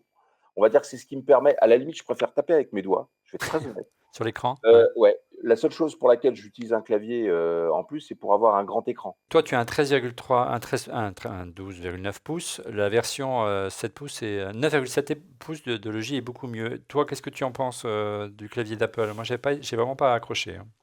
En plus, il est pas rétroéclairé, celui de Logitech l'était, donc j'ai préféré celui de Logitech. En fait, comme on a attendu longtemps avant d'avoir la AZERTY, Oui, hein, l'AZERTY. déjà. Ouais. Donc moi, je sais pas, moi je sais qu'il y a eu, j'ai travaillé beaucoup avec le clavier directement sur l'écran. Mhm. Bah, pour moi, il se trouve que bon, pour X raisons, j'avais mis en réparation mon MacBook et pendant 3 jours, j'ai travaillé uniquement avec l'iPad Pro et le clavier. Et j'avais un ordinateur et je pouvais travailler tout à fait classique. Raisonnablement. Donc moi j'étais plutôt content et je trouvais qu'il c'est pas aussi lourd que le Logitech que j'ai eu pendant quelques temps et je l'ai trouvé vraiment un peu imposant. Et bon. Qui casse un peu le design. Ouais, voilà. Didier, pour conclure, meilleur Mais clavier? celui de Logitech, tu le mets sur le gros iPad, c'est plus lourd qu'un MacBook. Ouais. Donc à un moment, il faut quand même arrêter de déconner, Ouais, quoi. Acheter ouais. un MacBook. Si vous voulez taper au clavier toute la journée, ça ne sert à rien d'acheter un iPad. Ouais. En plus, on le disait la dernière fois, quand on fait de la frappe, on passe son temps à mettre la main sur l'écran pour aller placer son curseur. Enfin, moi j'en ai fait de la frappe sur iPad et tout pendant un moment, mais je trouve que par rapport à un ordinateur, c'est quand même incomparable. Donc voilà, le Tu sais, clavier, tu ça sais va, ce qui c'est manque, pour du mais on en parlera dépannage, tout à mais l'heure. C'est ce qui manque, hein, sur les claviers, il manque un trackpad en fait, mais on en il parlera. manque, mais d'autant qu'il est là, le curseur, tu vois? Il est là, ils pourraient le mettre, le trackpad, ils veulent pas. Moi, juste pour finir sur les claviers, je trouve ça dommage qu'ils aient pas volé celui de Microsoft, tout Ouais, simplement, Exactement qui ce est que très hyper j'allais bien réussi. dire. pensé. Ouais, c'est vrai. J'allais dire, c'est celui de Microsoft qui est le meilleur, mais c'est pas la meilleure. Voilà, C'est et pas le nouveau disponible. clavier, le OASI, hein, celui qui équipe, il est un peu plus large, donc, parce qu'il équipe le nouveau 10,5 pouces. Et je ne crois pas qu'il soit AZERTY. Je vais l'ouvrir, je vous dirai ça tout à l'heure dans un instant, parce qu'on n'a pas eu le temps de l'ouvrir. On passe au buzzomètre. Tout de suite, les rumeurs qui ont le plus buzzé autour de la planète. Didier, quelles sont les rumeurs cette semaine qui ont le plus fait marcher Mac Forever? Alors, cette semaine, on a reparlé des lunettes de réalité augmentée en 2020, donc Alors, c'est notre première rumeur. c'est Et ça, c'est la faute à un analyste en fait qui s'appelle Jen Munster et qui est absolument persuadé. Enfin, je crois que c'était lui déjà qui croyait à la télé d'Apple, hein, ouais, mais il est persuadé que on y en croyait fait aussi. l'iPhone va être. Mais je pense qu'Apple doit avoir une télé quelque part, ils l'ont juste pas sorti. Mais donc lui, il pense que l'iPhone, ça va arriver à un certain plafond et qu'en fait, finalement, notre prochain iPhone, ce seront des lunettes connectées avec réalité augmentée, etc. Donc Ouais. Apple travaille vraiment là-dessus. C'est vrai qu'il y a beaucoup d'arguments, hein. Comme ils ont embauché beaucoup de gens là dernièrement, donc il y a forcément un produit qui va arriver. Est-ce que ça va être un remplacement de l'iPhone? Est-ce que tout le monde va se mettre à mettre des lunettes pour plus avoir de téléphone? On verra. Mais en tout cas, à chaque semaine, on a quand même quelque chose autour de la réalité augmentée et des lunettes. Donc ça devient quand même une rumeur assez insistante. Deuxième rumeur autour qui a le plus fait buzzer cette semaine. Alors l'iPhone 8 serait en retard. Alors ça, c'est un je coup, crois que- un coup oui, un coup non, d'une semaine à l'autre. Un analyste contredit l'autre, hein. On ne sait pas quel sens vous voulez. C'est pour Exactement, ça ouais. qu'on a mis Alors, 2 étoiles, hein. Moi, j'ai eu une info que j'ai pas publiée sur le site d'ailleurs, mais Ah, il scoop. paraît que les opérateurs, on leur dit que l'iPhone 8 serait plutôt pour novembre. Mais voilà, après, tu sais jamais à quel niveau sont envoyées ces infos-là. Mais effectivement, peut-être que cette année, il arrivera un petit peu plus tard quand même, quoi. Et on parle quand même de peu d'iPhone 8 aussi, hein. Ça, c'est une rumeur récurrente qui dit qu'ils en auraient que quelques millions au lancement, ce qui est pas beaucoup. Ce sera la pire raréfaction depuis le premier, en fait. Ouais, je pense que la demande va être assez importante. Surtout les gens vont pas acheter le 7S s'il y a un 8 à côté. Enfin. Ouais, c'est clair. Mais enfin, ça dépendra du prix du 8 et du prix du 7S. Troisième rumeur. Alors, Touch ID sur l'iMac Pro. Alors, ça, c'était une rumeur parce qu'effectivement, quand tu regardais les photos de l'iMac Pro, il n'y avait pas l'air d'avoir de capteur d'empreinte. Ni de touch Mais bar, il y a un d'ailleurs. développeur, ni de touch bar non plus. Mm. Mais il y a quand même un développeur qui a trouvé en fait des traces dans High Sierra d'une enclave sécurisée comme sur l'iPhone, c'est-à-dire un endroit où en fait on va stocker tes empreintes dans la mémoire de l'iMac. Enfin, qui serait fait effectivement pour les empreintes. Donc, est-ce qu'Apple va mettre ça? Est-ce qu'ils vont mettre peut-être d'autres choses? Un nouveau On clavier sait pas avec la encore. touch bar, hein, c'est ça en fait. Ouais, mais un clavier touch bar, tu vois, ça voudrait dire qu'il est sans fil, hein, parce qu'il n'y a plus de fil maintenant chez Apple. Et alors, il faudrait quoi comme batterie pour que ça tienne, un truc comme ça? Surtout, comment envoyer et recevoir l'image en sans fil sur la touch bar. Il faut quand même un petit peu de Exactement. une sacrée bande passante pour ça. Cela dit, petit aparté, pourquoi ils mettent pas Touch ID sur tous les Mac maintenant? Pourquoi Ouais. est-ce qu'il n'y est pas sur le nouvel iMac? Pourquoi est-ce qu'il n'y est pas sur le MacBook qui est quand même vendu assez Ça cher? nécessite de changer le design. Et le design, tu vas voir qu'il va changer. Mais Ils on pourraient va le pas mettre trop juste vite. sur le petit bouton d'alimentation, tu vois. Exactement. Quatrième rumeur.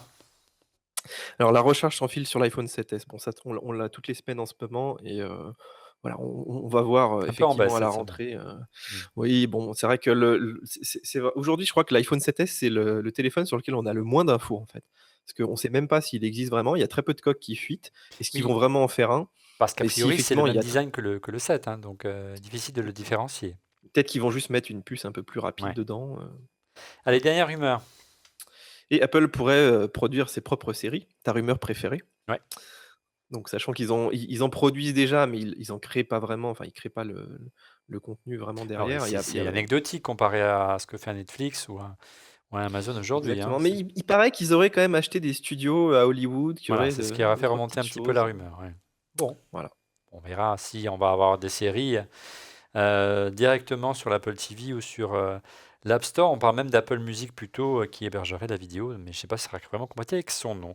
Merci Didier. Avant de reprendre le chemin de l'iPad Pro, allez, encore un bref rappel de notre concours avec notre partenaire Crucial. Cette semaine, notre partenaire Crucial vous offre un disque SSD MX300 d'une capacité de 525 Go pour remplacer le vieux disque dur de votre Mac et doper ses performances. Le disque SSD MX300 profite de la toute dernière technologie de mémoire flash NAND 3D qui lui assure des vitesses pouvant atteindre jusqu'à 530 mégaoctets par seconde en lecture et 510 mégaoctets par seconde en écriture. Pour participer, c'est très simple. Il suffit de répondre sur Twitter à la question qui vous sera posée en fin d'émission. Enfin, sachez que Crucial propose également de la mémoire compatible avec la plupart des modèles de Mac et très prochainement la dernière génération de RAM DDR4 qui équipe les nouveaux iMac. Merci Crucial. Place aux accessoires. Donc les nouveaux accessoires qui sont apparus autour du Mac Pro, de l'iPad Pro. Le Mac Pro, il faudra attendre le mois de décembre. On le disait tout à l'heure en amont de cette émission, de nouveaux claviers sont apparus plus larges parce qu'effectivement l'iPad Pro est plus large d'un centimètre. Et bonne nouvelle, alors que l'année dernière, il a fallu attendre plusieurs mois, de longs mois pour avoir un clavier AZERTY. D'emblée, le clavier est bien AZERTY, regardez. Contrairement à l'année dernière, il fallait investir un clavier QWERTY ou alors acheter le Logitech. C'était la seule solution pour avoir un clavier européen et français. Apple a également changé un petit peu sa manière. On sort un petit peu de la smart cover hein, avec une nouvelle housse assez originale, regardez. Elle est là, pardon, excusez-moi. Une housse dans laquelle on glisse l'iPad à l'intérieur et dans laquelle ici on met le stylet. C'est assez réussi, Didier. Ouais, on a tourné des petites images, d'ailleurs tu pourras les mettre si tu veux. Ouais. Effectivement, la housse, elle est pas mal, elle est assez souple. Et donc tu peux mettre le stylet, ça t'évite de le perdre, tu peux mettre l'iPad et on m'a aussi demandé si on pouvait mettre donc le clavier ou une smart cover dessus. Alors ça rentre, mais je pense que ça va quand même la déformer, à long Non, c'est terme. pas une bonne idée. Je peux te dire. On peut Mais faire bon, tu veux qu'on voilà, fasse ça peut l'essai, marcher. mais allez, on va faire l'essai, mais on va prendre plutôt celle-là, hein, celui-là, parce que c'est le bon modèle. Ah bah. Je vais mettre la smart cover, mais tu vas voir qu'il faut l'aider un petit peu. Il faut mettre un petit peu de lubrifiant, si j'ose exprimer ainsi. Mais Je pense bon. que le cuir s'assouplit peut-être aussi un ouais, petit peu. ça rentre. Écoute, regarde, sans problème. Ça rentre, mais c'est Le clavier, c'est un petit peu plus dur, hein, c'est un peu au voilà, chausse-pied. il est rentré, mais vous voyez que ça fait quand même une sacrée C'est épaisseur. pas mal. Donc à force, ça risque de le déformer, même si le cuir s'assouplit. Ça veut dire que le jour où vous partez sans le clavier, et que vous voulez remettre l'iPad à l'intérieur, c'est pas forcément une bonne idée parce que il risque de glisser, mais je trouve que c'est quand même beaucoup mieux comme ça. Hein. Et puis c'est très élégant. En fait, la chose qui en fait réagir le plus de gens, c'est cette nouvelle housse que tout le monde trouve plutôt sympa. Et le deuxième point, c'est que quand ils saisissent le stylet, hop, bah voilà, il a sauté. Tout simplement, on le saisit par le bouchon et le bouchon ne permet pas de tirer le stylo. Petit détail, mais qui a son importance. Pour protéger toujours le stylet, regardez, il y a aussi un nouvel accessoire qui est arrivé, qui est un protège-stylet. Voilà, Apple essaie de maximiser ses profits tout azimut. Hein. Ils n'ont peur de rien, mais apparemment, je pense que ça va se vendre. Tu as testé, Didier ? Oui, donc j'ai testé le fameux protège Apple Pencil. Alors en fait, il a une forme un peu bizarre parce que le Pencil, en fait, si tu le mets sur une table qui n'est pas plate, il roule. Ouais. Donc si tu le mets dans ton étui, il roule plus. Mais ils auraient pu quand même prévoir un stylet qui roule plus. Mais bon. Ouais, Et puis après, c'est voilà, aimanté, il tu le vois, protège. comme sur les surfaces de Microsoft.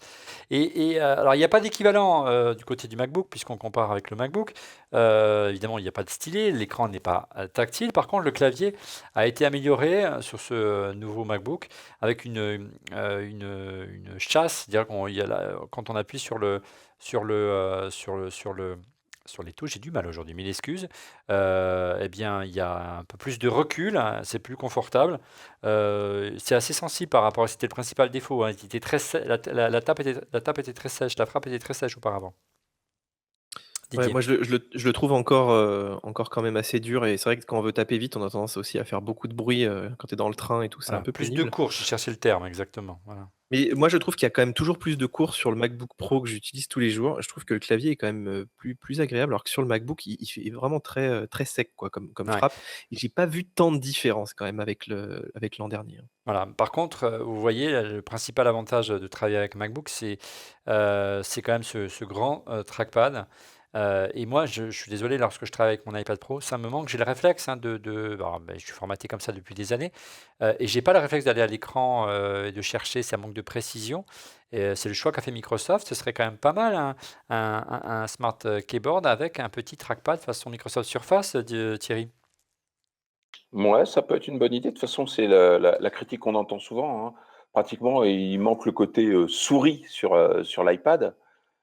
Bon, Surtout que mais la bon, fonction existe, hein, la fonction existe puisque sur iOS, on peut déplacer le et curseur. avoir un trackpad virtuel sur l'écran, hein, c'est prévu. Et les derniers trucs qui manquent, effectivement, tu l'as dit, pour travailler, ce sont les applications. Tu parlais de notes. On va essayer ensemble de faire un petit listing d'applications indispensables pour bosser sur l'iPad, parce que le Mac a quand même quelques années, 40 années de développement derrière lui, et il n'en manque pas des applications.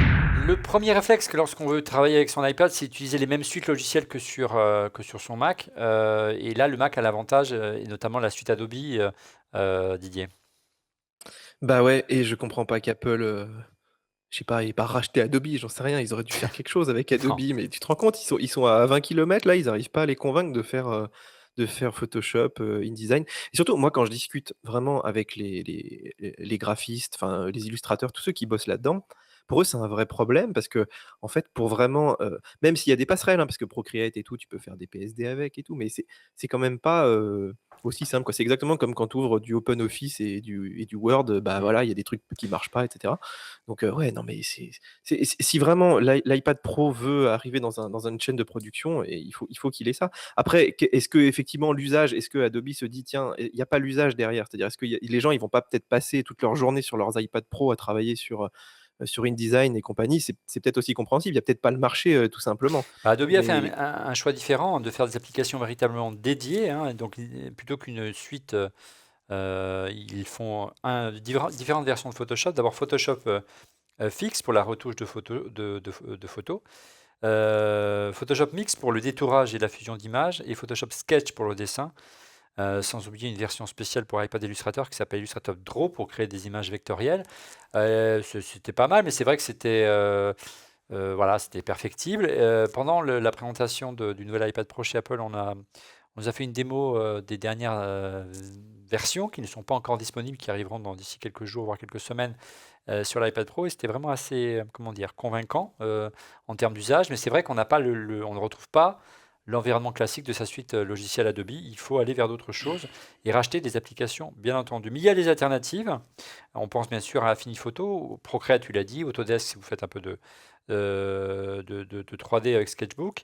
Et puis un logiciel qui est très prometteur, qu'on a également découvert, je ne sais pas si tu as vu ça Didier ou Thierry, ou même encore ici en plateau Stéphane, s'appelle Plotagraph, qui est encore en bêta. Allez voir sur le site internet qui s'affiche à l'écran. C'est assez étonnant ce qu'on pourra faire avec un iPad et un stylet. Retenez ce nom, Plotagraph. On a beaucoup parlé donc d'applications. Sur ce point, le Mac garde quand même un avantage avec un environnement qui est là et établi, des réflexions depuis longtemps. C'est ce qui fait qu'aujourd'hui tu privilégies ton MacBook pour travailler, Stéphane? Là, vous avez cité des applis Graphisme, ouais. graphisme, mais en général, on les Office fait sur et des sur grands, iPad. on les fait ça sur des grands écrans. Mm.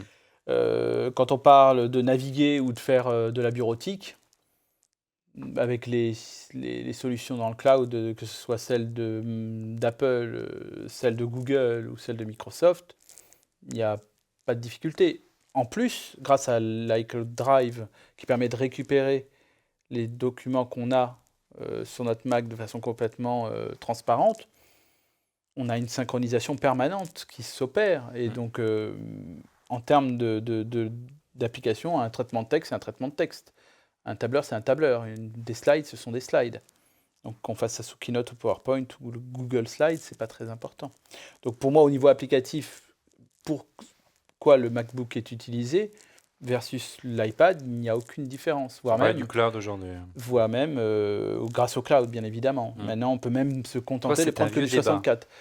On peut même se contenter d'un 64 Go, vu maintenant ce que l'on a. Maintenant, ça sera les discussions qu'on aura juste après, je suppose. Non, on va enchaîner tout de suite. On avait prévu un chapitre, mais on va conclure là-dessus. Et avec Thierry, puisqu'il a installé sur son iPad Pro la bêta d'iOS 11, il est certain que l'iPad Pro va prendre une nouvelle dimension à la rentrée avec l'arrivée à l'automne, avec l'arrivée d'iOS 11, l'arrivée du dock, comme on peut le voir sur l'iPad 13 pouces, puisqu'on a installé iOS 11 dessus, l'arrivée d'un dock, l'arrivée du multifenêtrage en matière de productivité. C'est des fonctionnalités qui vont vraiment donner une nouvelle dimension, Thierry, à l'iPad. Ah oui, grave. mon capitaine. Je veux quand même revenir juste un tout petit point sur les. D'application? Ouais, juste sur un truc. C'est quand même pas le même niveau applicatif, hein. Ouais. Donc, bon, il y a beau avoir Word, Excel, de toute façon, je défie quiconque d'utiliser un tableur avec ses doigts, hein. Très honnêtement, j'y arrive pas. Et Dieu sait que je suis de bonne volonté. Donc, bon, il reste encore des différences. Mais il est clair que l'arrivée d'iOS 11 marque un tournant parce que c'est pas que le dock, c'est vraiment cette capacité de pouvoir intégrer facilement des documents dans un document. Oui, puis il y a le glisser-déposer qui est apparu, et puis il y a Files, c'est un fichier, hein, enfin un gestionnaire de fichiers sur une tablette d'Apple. Le fait d'avoir vraiment ouvert la gestion de fichiers, le multi-fenêtrage, le glisser-déposer, ces choses-là, c'est des choses qui sont assez basiques au fond. Mais sans ça, franchement, on a l'impression d'être un peu un manchot. Ouais. C'est quand même pas terrible. C'est quand même amusant effectivement que l'iPad monte en productivité et devienne crédible en ressemblant de plus en plus à un Mac tactile, ce qui est assez un paradoxe qui me concerne. Il manque quelque chose quand même. Hein, pardon? Il manque un tout petit quelque chose. Oui, il manque un petit quelque chose, et on arrive à la conclusion de cette émission, à savoir ce qui effectivement c'est une alternative et quel modèle choisir. Est-ce que l'iPad Pro va-t-il enfin relancer les ventes? Le nouvel iPad va-t-il enrayer les ventes, la baisse des ventes de tablettes? On sait que chaque trimestre, depuis 13 trimestres consécutifs, les ventes d'iPad sont en baisse. Ça fait plus de 3 ans aujourd'hui que les ventes vont de manière croissante à la baisse. 13% de baisse lors du dernier trimestre, le premier trimestre, avec 8,9 millions. Apple reste quand même le leader du marché, mais quand même, ça commence à faire un petit peu désordre, Thierry, même si l'ensemble du marché est en baisse, mais moins qu'Apple, moins 8,5% lors du premier trimestre 2007 par rapport à 2016. Alors, essayons de comprendre les raisons de ces baisses d'abord en amont. On l'a dit tout à l'heure lors de la question, c'est que ça avait plutôt tendance à bien vieillir. La gamme était assez pléthorique et confuse. Là, quand même, les choses sont un peu plus claires, hein. Nous avons un iPad d'entrée de gamme, un iPad 5, on a un iPad mini si vous voulez un modèle plus petit, et puis l'iPad Pro, ça devient un 10,5 pouces, plus le 9,7 pouces, et puis le 13 pouces en très grand format. Donc c'est quand même beaucoup plus homogène, plus clair. Auparavant, lorsqu'il fallait choisir un iPad, il y avait 2 versions d'iPad mini, 3 versions d'iPad Air, enfin l'iPad Pro, et parfois même certains iPads anciens qui étaient encore là en déstockage, donc c'était assez difficile de s'y retrouver. C'est vrai. Maintenant, bon, peut-être que là, vu les performances qui ont été évoquées, ça va peut-être faire réfléchir certains qui hésitaient et qui, peut-être après cette émission d'ailleurs, pourraient, parce que c'est légèrement moins cher, peut-être de 200 €, quelque chose Alors, comme ça. on le disait en préparant cette émission, un Mac, c'est un ordinateur personnel, on n'a pas tendance à le partager. L'iPad, c'est souvent un objet familial, hein, qui passe de main en main. Pour pouvoir en faire un objet pour travailler, et si on le passe à son gamin ou à son épouse, c'est quand même bien de pouvoir gérer plusieurs profils, plusieurs utilisateurs. C'est ce qu'il y a sur les ordinateurs depuis des années. Et ça manque vraiment. Et ça manque vraiment. Et peut-être qu'avec l'iOS 11, on aurait pu imaginer qu'il passe à l'acte comme ça. Bon, c'est visiblement pas pour cette fois, parce que ce serait quand même, ça aurait déjà été visible dans cette bêta et on aurait été au courant, je pense. Est-ce que quelque part, cette baisse de vente qu'on a constatée, Thierry, il y a une responsabilité au sein même de la gamme Apple? C'est ça, regarde, c'est l'iPhone 7 Plus qui fait que il ne s'agit pas de travailler. Une partie de cette émission, je l'ai écrite dans l'avion en revenant de Berlin, parce que j'étais à Berlin au lancement d'un téléphone de chez Honor, et finalement ça passe plutôt bien. Alors évidemment, on est loin de l'écran de 10,5 pouces, regardez si je te mets à côté, mais ça a certainement contrarié un petit peu les plans, ce qui explique qu'Apple était peut-être un peu réticent pour monter en gamme en termes de taille d'écran sur ces smartphones, Thierry. Moi, ce que j'aime bien regarder, c'est les gens autour de moi, comment ils utilisent et quel type d'appareil ils utilisent. Moi, chez moi, j'ai des utilisateurs, ils lâcheraient pour rien au monde leur MacBook, que ce soit un Pro ou un Air.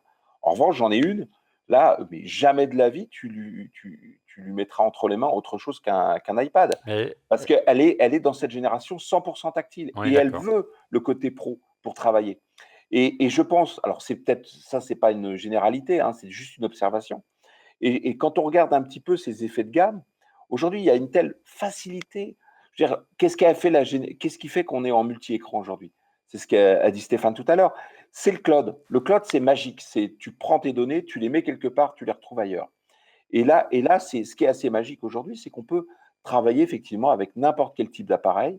Et après, c'est vraiment ton usage à toi. Donc, c'est un usage très personnel, hein. Est-ce que tu as un usage avancé ou pas d'un logiciel, parce que tu peux te satisfaire d'un Word sur un iPad et trouver que les macro-commandes, c'est pas possible de s'en passer et il faut passer sur un MacBook. Hmm. Donc, et c'est vraiment ça qui fait la petite subtilité. À force de rajouter des logiciels avec des fonctionnalités avancées, on a envie de passer à autre chose. À vous écouter donc et à écouter Thierry, et je pense que vous serez à peu près d'accord, vous n'êtes pas prêt à troquer votre Mac pour une question de génération, j'ai l'impression, pour un iPad, on est bien d'accord.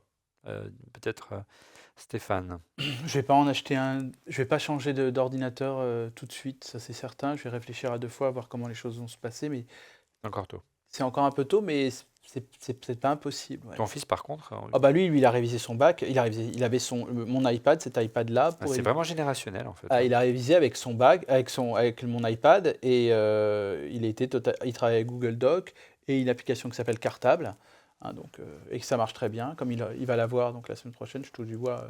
Donc, du coup, du du bois pour toi également. Voilà. Et j'encourage tous les enfants, futurs bacheliers, à utiliser ça. Ouais. Je pense que cette génération, elle, est totalement prête à laisser tomber les ordinateurs. Ouais. Ouais. Didier, tu es d'accord avec ça? Pas du tout. Ah. Non, mais j'ai un avis assez différent là-dessus Ouais. parce que l'iPad, on nous l'a présenté vraiment comme effectivement le remplacement de l'ordinateur. Enfin, c'était un petit peu le discours de Steve Jobs. Il y avait Oui, les gros PC l'ordi- camions qui allaient Voilà. rester dans un coin et puis PC, tout le monde allait c'était la avoir machine des à iPads. écrire, la photocopieuse et Et en voilà. fait, il a eu son point culminant très vite, l'iPad. C'est-à-dire qu'il a trouvé son segment sur tout un tas de gens dans l'éducation, à la maison, beaucoup dans la consultation. Et puis, dans certains métiers, des métiers où tu es en extérieur, où tu as besoin d'un truc un peu léger, où l'ordinateur, c'est trop lourd. Et puis, sur un certain nombre de gens qui, effectivement, je dirais, sont un peu voilà, ceux qui bossent dans la com, les vendeurs de voitures, tu vois, où il faut qu'ils aient une petite tablette. Enfin, il y a tout un tas de métiers dans lesquels ça s'est bien adapté. Mais l'air de rien, c'est quand même pas la majorité des gens. C'est-à-dire que ça a pas remplacé le PC, quoi. C'est pas du tout le grand remplacement annoncé. Pour moi, c'est pas cohérent parce qu'on fait pas les mêmes choses avec, en fait. C'est tout simple. Tu ne peux pas imaginer des gens dans une entreprise qui vont aller troquer leurs écrans, leurs souris, leurs claviers pour travailler toute la journée, ce qui est quand même le cas des 3/4 des gens. Ils sont dans des bureaux devant des ordinateurs, quand même. Et ce marché-là, nous, on est beaucoup mobile, on est des geeks, on est dans des milieux start-up, tout ça, mais la plupart des gens, ils sont assis devant un ordinateur toute la journée et ils vont pas se mettre devant un iPad de 10 pouces avec leurs doigts et taper avec un smart keyboard. Ça n'existe pas. Stéphane. Je vois beaucoup de surfaces, de plus en plus de surfaces dans les Surface, grandes c'est un autre entreprises. produit. Dans les grandes entreprises. Oui, mais c'est parce que c'est La aussi Surface, des c'est pas une tablette. Et justement, donc, je voulais en parler Voilà. parce que c'est assez intéressant. Juste sur je te coupe 2 minutes, mais Ouais. chez les graphistes, donc qui était en fait l'iPad Pro, Apple s'est dit tiens, on va faire un carton chez les illustrateurs, chez tous ces gens qui bossaient sur les grosses tablettes Wacom. Et effectivement, on en voit un petit peu arriver, mais dans les écoles d'art, ils ont pas mal adopté la Surface parce que tu as Photoshop. Donc tu peux prendre ton stylet là et aller faire du Photoshop, du Illustrator comme tu faisais sur tes Cintiq, Cintiq Compagnon, etc. Et Microsoft là a raflé le marché en fait. L'iPad, c'est toujours l'appareil secondaire, c'est-à-dire il n'est pas dans ta chaîne de production. Tu vas griffonner des choses dessus, puis après tu vas les traiter écran. sous Photoshop. Second écran. Thierry, tu es assez d'accord? On sait que comment dire, qu'Apple a beaucoup sollicité les entreprises via de grands partenaires. On pense à IBM, à SAP, à Cisco. On pense aussi aux démarches au niveau de l'éducation nationale, mais c'est pas une entreprise, mais ça reste aussi une manière d'élargir les ventes, bien entendu. Qu'est-ce que tu en penses de cette volonté d'imposer l'iPad dans l'entreprise? On sait que certains directeurs informatiques voient plutôt d'un bon œil l'arrivée des tablettes, puisque c'est moins de travail, hein. A priori, il n'y a pas de virus. A priori, il y a pas, ça tombe Oui, plus mais c'est un facilement. On ne leurre. peut pas effacer facilement Ouais, mais des données. Enfin, c'est quand même, on Enfin, est la beaucoup majeure- plus encadré. Ouais, mais c'est vrai qu'en entreprise, la majeure partie des utilisateurs, ils sont accrochés à une prise électrique, hein, d'abord. C'est pour ça que ce qu'il faut regarder, c'est vraiment les usages. Il y a des gens qui vont satisfaire des usages de l'iPad parce que, fondamentalement, ce que peut offrir les logiciels de base, au-delà, ça ne leur sert pas. Et on le sait bien, hein, ça fait des années qu'on le dit, hein, la plupart des logiciels, on n'en utilise que 5 ou 10%. Donc, si c'est le côté good enough de l'iPad, il y a beaucoup de gens qui vont rester dessus. Et une fois encore, oui, c'est très générationnel. Donc, on peut être surpris demain par voir des gens qui, d'un point de vue générationnel, vont être amenés à travailler sur ce type d'outils. Encore faudrait-il que les entreprises y passent et y consentent. Pour l'avoir discuté avec un directeur informatique d'un grand groupe de presse, magazine, il y en a encore, lui voyait d'un bon œil l'arrivée de l'iPad parce que ça rassurait les utilisateurs, il avait moins de demandes d'assistance de la part des salariés. Et il avait surtout moins d'accidents, moins de Bien casses, sûr. moins de plantage, moins d'erreurs d'installation, de mise à jour de Windows, et j'en passe, c'est des meilleurs. Non, mais il y a d'autres Et choses ils aussi, ont moins de travail au quotidien dans la gestion d'un parc informatique. Bien sûr, un service informatique, ça ne nuit pas à la gestion d'un parc, mais sur ce point-là, l'iPad a des avantages. Bah, si on rentre là-dedans, c'est sûr qu'aujourd'hui, quand on passe des applications métiers sur l'iPad, il y a, bon ok c'est très bien, il y a les syndicats qui sont pas contents parce que ça veut dire que la personne va travailler tout le temps parce qu'elle va avoir son iPad tout le temps. Ça, c'est Et vrai. va travailler tout le temps parce C'est qu'elle aussi le cas des portables Ah auparavant. bah, non mais c'est pire avec un iPad parce qu'il y a le côté un peu plus fun. Tu peux pas comparer un portable qui pèse 3 tonnes et un iPad qui fait 700 grammes. Donc il faut de temps en temps débrancher la prise. C'est conseillé pour tout, oui. Bien, vous l'aurez bien compris en conclusion de cette émission on est à peu près d'accord pour dire que l'iPad est en progression, que l'iOS 11 va y apporter un nouvel élan certainement, mais qu'à notre sens, c'est pas encore au niveau d'un MacBook tel que celui qui est devant nous pour pouvoir vraiment travailler au quotidien par rapport aux usages qu'on a nous en tant que journalistes en tout cas ou consultants. Et au-delà, c'est aussi générationnel, on commence à être un petit peu âgé, avoir de la bouteille et on a du mal à casser nos réflexes qui sont conditionnés depuis des années. Par contre, les générations les plus jeunes qui sont sur tactile et sur mobile ont beaucoup moins de difficultés et souhaitent plutôt monter en puissance. Donc Apple évolue lentement, mais sûrement. On va voir qui va terrasser l'autre dans les années qui viennent. L'heure est passée, est arrivée pour parler du concours avec une partenaire cruciale. Attention, on va vous poser la question, soyez attentifs.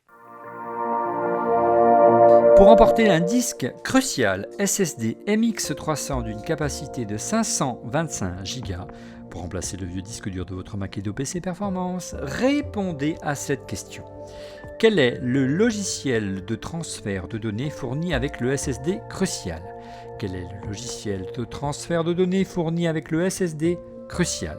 La réponse se trouve sur le site internet de Crucial, www.crucial.fr. Répondez via le compte Twitter @crucialfrance en associant l'hashtag SSD Crucial. Répondez via le compte Twitter @crucialfrance en associant l'hashtag SSD Crucial. Bonne chance. Merci Crucial, place à nos coups de cœur. Allez les coups de cœur, on est en retard, on commence tout de suite avec Didier. Tu vois, je te l'ai déjà montré. Je l'ai déjà montré la semaine dernière, je crois. Ouais. Donc, c'est un petit boîtier que vend MacWay. Tu pourras mettre un petit lien sous la vidéo. Qui, en fait, aujourd'hui, tu peux télécharger donc, la bêta publique de macOS High Sierra. Et tu peux aller mettre une carte graphique dedans et la brancher sur ton dernier Mac Thunderbolt 3 et tu auras une carte graphique externe. Donc voilà, nous on a testé, on a fait une petite vidéo là-dessus. Ça marche, ça marche avec ce que t'offre Apple pour le moment, c'est-à-dire pas grand-chose. Ouais. Mais tu peux lancer des jeux sur un écran externe, tu peux faire certains calculs GPU. Enfin, c'est voilà un petit goût de ce qu'on aura peut-être sur notre bureau dans les années à venir. Alors effectivement, on est très loin de l'iPad et des jeunes générations tactiles, tout ça. Mais pour ceux qui travaillent dans la vidéo, dans le graphisme, dans la 3D, je pense que ces petites bestioles les font un petit peu rêver. En tout cas, les usages qui en découlent peuvent être tout à fait intéressants. Et ça coûte pas très cher, donc ça coûte 350 € à peu près. Sans la carte. Sans la carte, mais sachant qu'il y a des cartes qui font déjà des choses pas mal. Si tu as une carte pourrie dans ton portable, par exemple un MacBook Pro 13 pouces, tu peux mettre une carte déjà milieu de gamme PC qui va largement te booster les perfs. Donc faire de la réalité tu peux t'en sortir pour 550 € à avoir quelque chose de pas trop mal en complément donc d'un ordinateur portable par exemple. On pourrait faire de la réalité virtuelle avec un MacBook Pro, c'est ça Didier à terme? Par exemple, voilà. Donc ça, on va pouvoir tester. Il n'y a pas encore beaucoup de choses en réalité virtuelle, mais c'est vrai que dès qu'il y aura SteamVR, tous les jeux là, ça pourrait être assez intéressant. Ouais. Thierry, ton côté, quel est ton ou tes coups de cœur? Ah, vous m'avez grillé ce soir, on n'a pas arrêté d'en parler. Oui. Moi, l'autre jour, j'avais engueulé un jour mon fils parce qu'il était utilisateur d'Affinity Designer et il avait vu Affinity Photo sur. Alors, c'est sur mon compte, hein. Donc, hop, je te le télécharge sur son Mac, 50 balles. T'es content? Alors, je lui dis, mais t'es couillon, qu'est-ce que t'as besoin d'acheter ce truc-là? Et du coup, je l'ai installé. Du coup, tu l'as utilisé de rage? De rage, je l'ai utilisé et j'ai vu qu'il y avait la version iOS qui est aussi disponible. Et là, c'est top. Et c'est vrai que là, on était en train de râler, de pester un petit peu contre le fait qu'Adobe, de ce côté-là, ils n'étaient pas très, très fortiches. Ouais. Là, on a une seule application qui offre des fonctions qui sont à la fois celle d'un Lightroom et celle d'un Photoshop. Donc, c'est quand même assez appréciable. Alors, ça ne s'utilise pas du tout de la même manière, mais c'est quand même bien gaulé. Et pour le coup, ce n'est pas de l'abonnement, hein. C'est quand même un truc qui est vendu Donc c'est sympa. Stéphane. Oui, donc très rapidement, j'en ai 3. Le premier, comme on a parlé d'iPad, Ouais. donc là, je vais vous conseiller une exposition qui est sortie à Paris de David Hockney. Et en fait, c'est en particulier la dernière salle qui sont ses dernières œuvres. Et c'est en fait, on le voit utiliser l'iPad pour faire une œuvre. Et ce qui est intéressant, et c'est pour ça que je veux juste en parler un tout petit peu, c'est que dans cette œuvre de Supper, donc le souper, elle est donc faite sur un iPad qui était en 2010 ou 2011, donc je ne sais plus quel était le modèle. Mais c'est un peu comme Picasso dans le Mystère Picasso de Clouseau, où on le voit préparer son œuvre, et on voit du début et la fin de l'œuvre, et c'est franchement magnifique, et on voit comment un iPad peut faire magnifier, comme on peut créer déjà une œuvre sur un iPad, déjà c'est quelque chose, mais comment on voit cette préparation et cette vidéo, c'est-à-dire 15 minutes, je reste devant et c'est hypnotique. Donc ça c'était le premier coup de cœur, donc je vous encourage à aller. Les deux autres, ils ont un point commun tous les deux, c'est-à-dire que ce soit pour le premier qui est Liberty Plus by Zolo, qui est en fait sont des écouteurs sans fil, qui sont avec réduction de bruit également, et ils ont essayé de gommer tous les problèmes qu'on pouvait avoir avec tous les écouteurs de la sorte.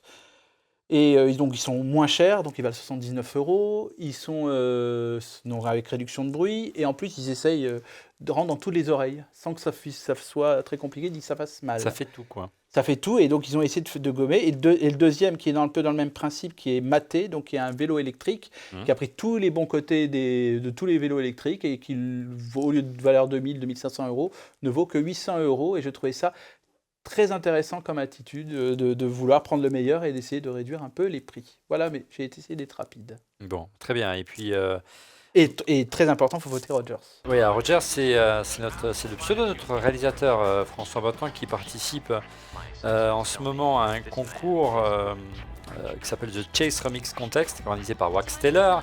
Il a remixé, comme l'ensemble des participants, un morceau de Wax Taylor. Vous pouvez l'écouter en cliquant sur le lien, en tapant le lien qui s'affiche à l'écran. N'hésitez pas donc à voter pour monsieur Rogers, alias François Bontemps, pour qu'il puisse avoir l'opportunité que son morceau soit sélectionné et soit pour Vitam Aeternam dans le dernier vinyle de Wax Taylor. Ce serait un bel honneur pour lui et pour nous. Et puis vous pouvez écouter le morceau qui sera également diffusé pour le générique de cette émission. On reste dans la musique, dans l'audio.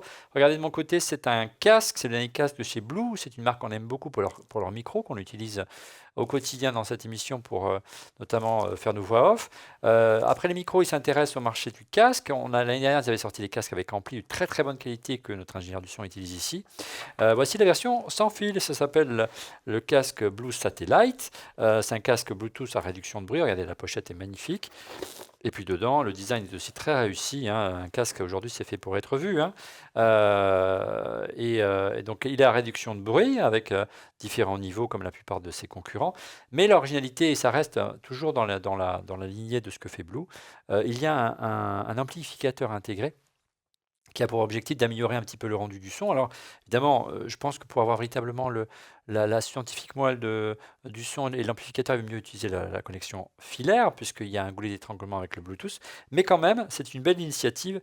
C'est un beau casque plutôt haut de gamme, autour des 400 € pour le Satellite de chez Blue. Voilà, nous sommes arrivés au terme de ce 266e épisode d'On refait le Mac. Merci de l'avoir suivi. On a essayé d'être le plus précis possible sur l'iPad Pro et sur le MacBook. Quel modèle choisir? On essaiera d'y revenir à la rentrée avec l'arrivée d'iOS 11. On aura l'occasion d'en rediscuter, surtout que d'autres nouvelles s'annoncent d'ici là. Vous retrouvez Thierry, Didier très régulièrement. Vous revenez la semaine prochaine, les amis. Mais bien sûr, toujours au rendez-vous, Olivier. Bon, très bien. Et Stéphane, tu peux aussi rester avec nous d'une semaine sur l'autre. Je reste la semaine ici, si tu Bon. veux. Voilà, n'oubliez pas de participer à notre concours pour gagner un SSD avec Crucial. Et quant à nous, on se retrouve la semaine prochaine. Et si tout va bien, on vous réservera une petite surprise. Soyez au rendez-vous. À la semaine prochaine. Au revoir. The timing is not good. Have you any last words before we pass judgment? Let the celebration begin.